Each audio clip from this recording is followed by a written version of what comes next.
ቅድመ ዝግጅት በማስተናበሩ በሙሉ እግዚአብሔር ጥበቃው ብዙ ስለሆነ እንጂ አንዳንድ ምሁራኖች ስለሚታዩ ዋናተኞችም ሌሎችም እንደነዚህ አይነቶችም ስርዓትና መሪ እንዲኖራቸው ከተማ አስተዳደሩ፣ ገዳሙ፣ ሀገረ ስብከቱ ሁሉም በየስራው ተባብረው የበለጠና የትኛውም ዓለም ያለ ሕዝብ እንዲጎበኘው በረከት የሚቀበልበት እንደሚሆን ምንም ጥያቄ የለኝም። እግዚአብሔር ፈቃዱ ይሁን።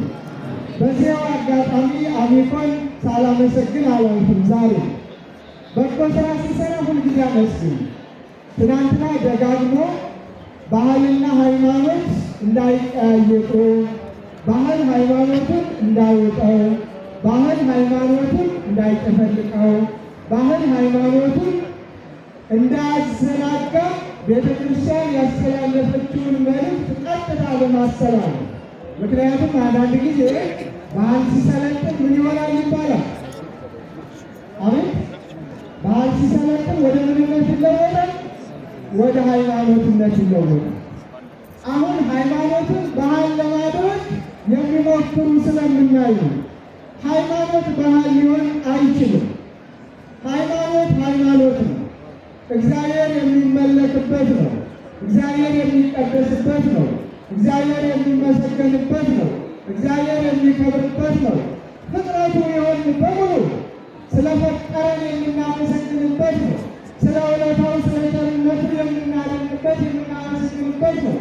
እንደ ቅዱስ ጊዮርጊስ ኃይልን ጽናትን እየሰጠን ለምስጋና ሲያዘጋጅ ለክብር አክሊልም እንደሚያቀዳጀን እንደሚያበቃን በማመን የምናመሰግንበት ነው። ባህል ደግሞ ሀገርን ወገንን ከፍ አድርገን የምናሳይበት ነው። በጎ ባህል አብሮ የመስራቱ፣ አብሮ የመኖሩ፣ አብሮ የመብላቱ፣ አብሮ የመረዳዳቱ፣ አብሮ የመጠጣቱ፣ በሐዘንም በደስታም አለኝታ የሚሆኑ የሃይማኖት ድንበር ሳይከለክለው ሐዘን ሐዘኔ ነው፣ ደስታ ደስታዬ ነው፣ ችግሩ ችግሬ ነው፣ ችግሩ ችግሬ ነው እየተባባሉ በአንድነት የመኖር ጥበብ ማለት ነው። እሱ ራሱን ችሎ ቤተ ክርስቲያንን ትምህርት እየሰጠችበት የኖረች የምትኖርበት ነው። በሐዘንም በደስታም በስራ በማንኛውም በጎ ነገሩ እንደሱ አይነት በሱ አይነት ይዘነው እንሄዳለን። እንደ ሃይማኖት ደግሞ ሃይማኖትን ከበዓል ጋር ሳንቀላቅል ምስጋናው እግዚአብሔር የሚመሰገንበት ብቻ ሆኖ እስክስታ የሚወርድበት ሃይማኖታዊ በዓል የለንም። የዘፈን አይነት የሚዘፈንበት ሃይማኖታዊ በዓል የለንም። ዘፈኑም የታቦት ሲሆን ነው። ሆታውም የታቦት ሲሆን ነው።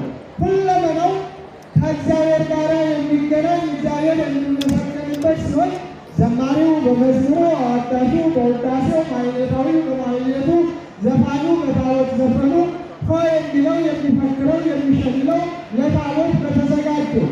ወደ ባህል ስንሄድ ደግሞ የሀገርን ገጽታ ከፍ የሚያደርገው ሽለላው ዘፈኑ ለሰርጉ ለሀገሩ ክብር የሚገባው እሱ ራሱን የቻለ ነው።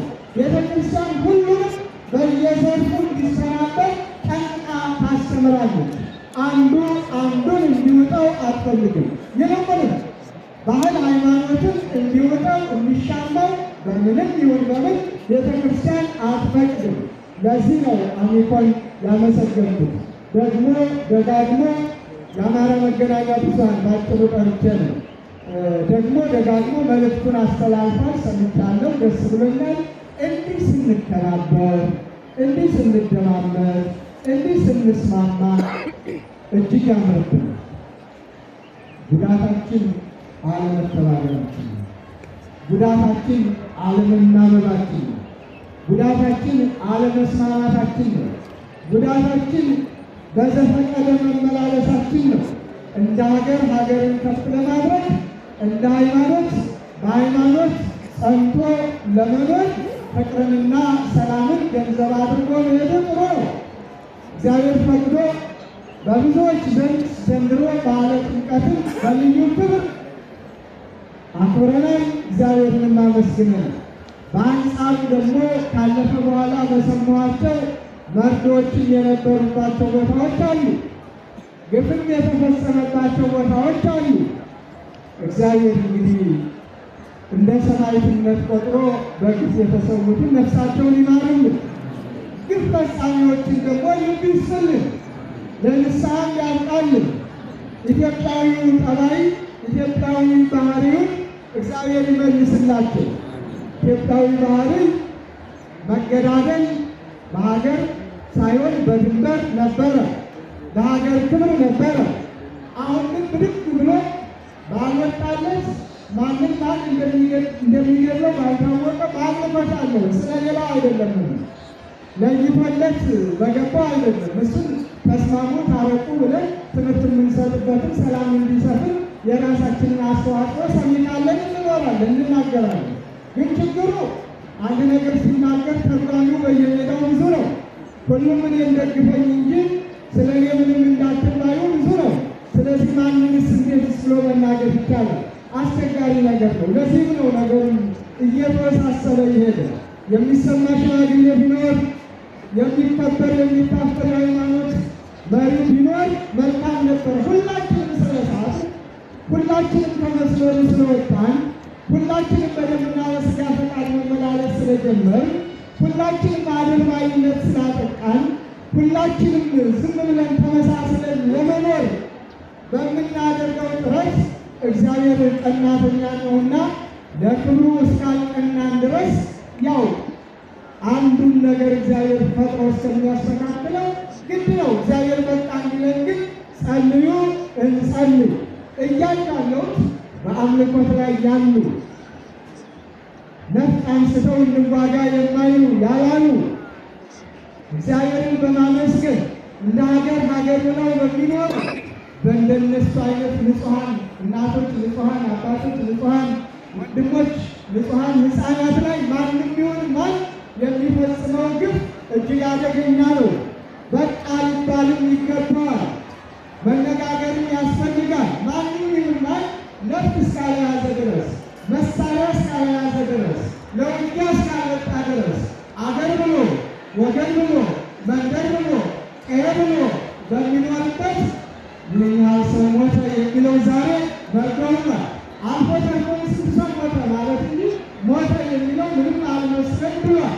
ስለዚህ እግዚአብሔር በቃ እንዲለን ጸልዩ፣ ሰላምንም አውጁ፣ ሰላምንም ተናገሩ። የላይ ፈሪ የታይ ፈሪ የምንልም የሚሉም ይብቃቸው፣ ይብቃ። ሁሉም አንዱን ስናደግን፣ አንዱን ስናፈስስ፣ አንዱን ከፍ ስናደግ፣ አንዱን ስንዝቅ ስናደግ፣ አንዱን ስናዋርድ፣ አንዱን ስንጥል ስናነሳ ንጹሐን በከንቱ ደማቸው እየፈሰሰ ነው።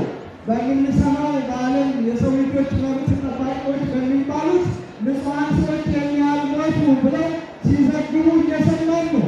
እንዲህ አይነቱ ደግሞ እጅግ አደገኛ ነው። እግዚአብሔር ንጹሕ ደምን ዝም አይልም። የንጹሐን ደምን ይበቀላል። እግዚአብሔር ባንናገርም ዝም ባልነውም ባናስተምርም ዝም ባልነውም ዝምታ ፍርሃትም ስለሆነ ስለዚህ ለሰላም እንቁም። የሰላም አምላክ ሰላሙን ያብዛልን፣ እግዚአብሔር ይጠብቅልን። ስለዚህ ዛሬ አሁን በዓሉን ወዳከበርንበት እንመለስና ደስ አላላችሁ? እሱ የሁሉ ስላይ